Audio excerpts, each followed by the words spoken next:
Yo les gens, alors comment est-ce qu'on bosse les mathématiques efficacement? Eh bien, vous avez certainement assisté à un cours de maths et survolé un petit peu des concepts. Bon, vous étiez peut-être attentif ou pas trop pendant le cours. Eh bien, ensuite, vous vous retrouvez chez vous et vous demandez comment est-ce que je dois bosser les maths. Eh bien, un bon plan, c'est de s'attaquer à des exercices. Mais attention, hein, pas des exercices qui ont déjà été traités en cours ou en TD. Hein. Non, non, non, non, non, faut jamais faire ça. Hein. Non, non, des exercices nouveaux. Et donc, on prend un exercice nouveau et on essaye de le faire. Donc, voilà, j'ai mon exo, je me retrouve devant. Et donc, la première chose que je fais, c'est de me demander, moi, mais mince, comment est-ce que je fais ça? On réfléchit, on garde avec son brouillon, on essaye des trucs, on essaye de chercher des idées. Donc, ah tiens, il y a ce mot-là, peut-être que je pourrais faire ça. Oh, il y a une suite, qu'est-ce qu'on fait avec les suites? Ah ouais, on fait ça, on regarde si c'est monotone, si c'est croissant, si ça tend vers quelque chose. Oh, il y a un polynôme, qu'est-ce qu'on fait avec ça? Oh, on cherche les racines. Donc, vous prenez votre exo, vous lisez bien correctement l'énoncé. Dans l'énoncé, il y a des mots-clés qui vont faire référence à des chapitres de cours ou à des mots qui vont vous inspirer d'autres choses. Et donc, vous pouvez faire une recherche Google dans votre tête pour essayer de voir, mince, qu'est-ce qu'on fait avec une suite déjà? Ah ouais, et ça, ah bah je peux peut-être essayer ça. Vous cherchez des idées. Voilà, vous réfléchissez par vous-même. Vous utilisez votre cerveau. C'est un excellent travail qui va vous faire plein de nouvelles connexions neuronales et va vous faire comprendre ce avec quoi vous êtes en train de travailler. Mais bien sûr, j'imagine que vous allez bloquer. Tout le monde bloque. Hein. Au début, on a du mal. Hein. Personnellement, à mes débuts, je mettais 2 heures pour faire un exo. Un exo de MPSI, 2 heures. Bam. Et ensuite, à la fin, une fois qu'on est bien entraîné, ça peut se faire en 5 minutes ou instantanément, on a la solution dans sa tête. Mais ça s'apprend, ça se travaille.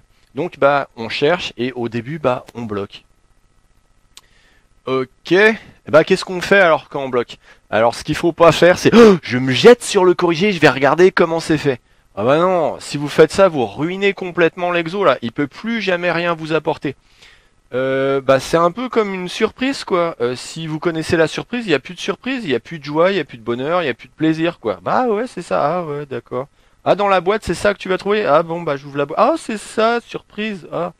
En fait, un exercice, il faut comprendre que un petit exercice, il a la capacité de vous faire progresser en tant qu'être humain dans votre réflexion et ainsi de suite. C'est un petit trésor. Si vous le ruinez en allant voir dans le corrigé parce que vous êtes trop pressé ou parce que vous supportez pas d'être bloqué et de chercher ou que vous savez pas ou que vous avez jamais appris, vous ruinez votre trésor, il pourra plus jamais rien vous apporter. Parce que si vous lisez le corrigé, vous êtes spectateur, vous ne l'avez pas trouvé par vous-même, ça ne reste pas, ça ne vous fait pas progresser. Donc en gros, si vous bloquez, c'est pas grave. Ce qui est important, c'est de chercher. C'est pas grave si vous trouvez pas. Bon, si vous trouvez, c'est cool. Wow, trop cool. Vous pouvez être fier de vous. Wow, j'ai fait un exercice, ouais, génial. Alors en fait, comme les exercices de maths, ils sont de difficulté plus ou moins grande, c'est un peu comme dans un jeu, en fait. D'ailleurs, c'est un jeu. Dans un jeu, quand vous battez un boss balèze, vous êtes super fier de vous. En maths, quand vous arrivez à faire une question qui déchire, mais vous êtes trop fier, quoi. Vous brillez toute la journée, et ainsi de suite. Vous pouvez même vous vanter, et ainsi de suite. Hein. Donc c'est trop cool, vous avez trouvé génial. Ouais, c'est ludique les exercices, vous pouvez voir ça comme, je sais pas, un monstre à tuer dans World of Warcraft ou dans League of Legends, je sais pas moi. Enfin bref, c'est ludique. Mais en tout cas, si vous bloquez, du coup, qu'est-ce qu'on fait si on regarde pas le corriger?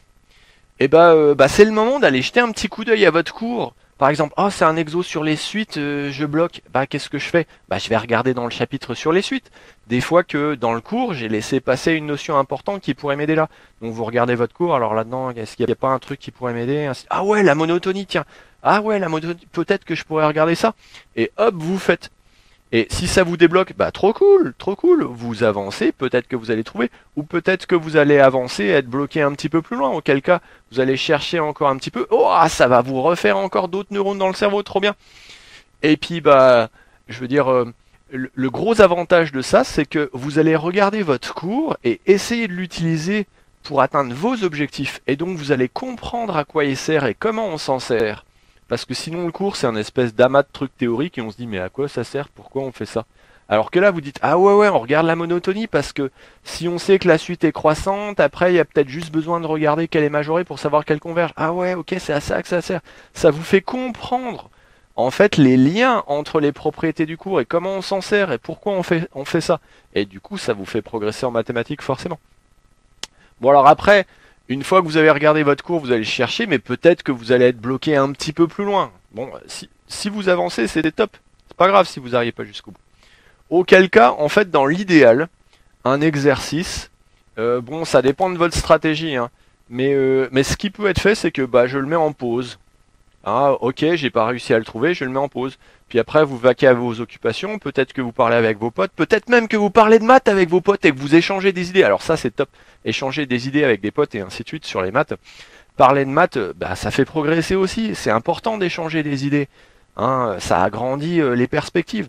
Et peut-être qu'en discutant avec votre pote, ou peut-être qu'en prenant une douche, vous allez tout d'un coup avoir une idée, parce que c'est comme ça que ça marche, l'intuition. Et puis bah du coup, puisque vous n'avez pas lâché l'exercice, et puisque vous ne l'avez pas ruiné en regardant le corrigé, vous allez y retourner, est-ce que je pourrais faire ça? Oh, ça marche, trop cool. Oh, alors celui-là, il était chaud, hein.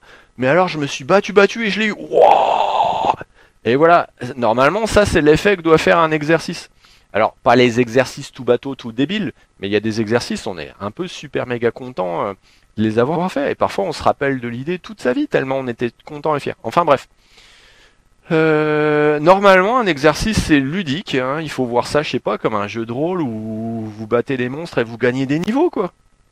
Enfin démerdez-vous, mais il faut aimer ça. Plus vous aimez ça, plus vous progressez facilement et ça sera plus du travail, ça sera du plaisir en fait. Et vous progressez. Et donc ça c'est la bonne manière de faire. Donc on cherche, on ruine pas l'exo en regardant le corriger. Et puis bon, il y a peut-être un moment où le prof il le corrige quand même au tableau. Hein, je veux dire, on peut pas toujours mettre un exo en pause. Peut-être dans un DM quand on a toute une semaine pour le faire, mais pas quand c'est des exos à faire du jour au lendemain. Puis il faut quand même apprendre les choses. Puis au début c'est un peu dur. Et donc au début, on a quand même besoin de voir comment le prof il fait au tableau pour savoir comment il faut faire. Donc on en regarde quand même des corrections et des corrigés. Mais si possible, on est... Voilà. D'ailleurs, à ce propos, les étudiants sont tout le temps en train de demander à leur prof, Monsieur, vous auriez pas des exercices corrigés? Monsieur, vous auriez pas des exercices corrigés? En fait, techniquement parlant, vous n'avez pas besoin de corriger, puisque vous avez un exercice. Si vous le trouvez, vous n'avez pas besoin de corriger. Si vous le trouvez pas, vous continuez à chercher. Donc, vous n'avez pas besoin de corriger. Voilà. Donc, en tout cas, moi j'ai bossé avec cette philosophie-là et ça a vachement bien marché pour moi et donc bah, ça devrait aussi vachement bien marcher pour vous. Enfin bref, donc ça c'est une excellente façon de bosser les mathématiques. Hein, alors j'insiste lourdement, il faut faire des exercices nouveaux. Je vais faire une vidéo qui explique pourquoi refaire des exercices qui ont déjà été faits, par contre c'est un truc super nul qu'il faut pas faire.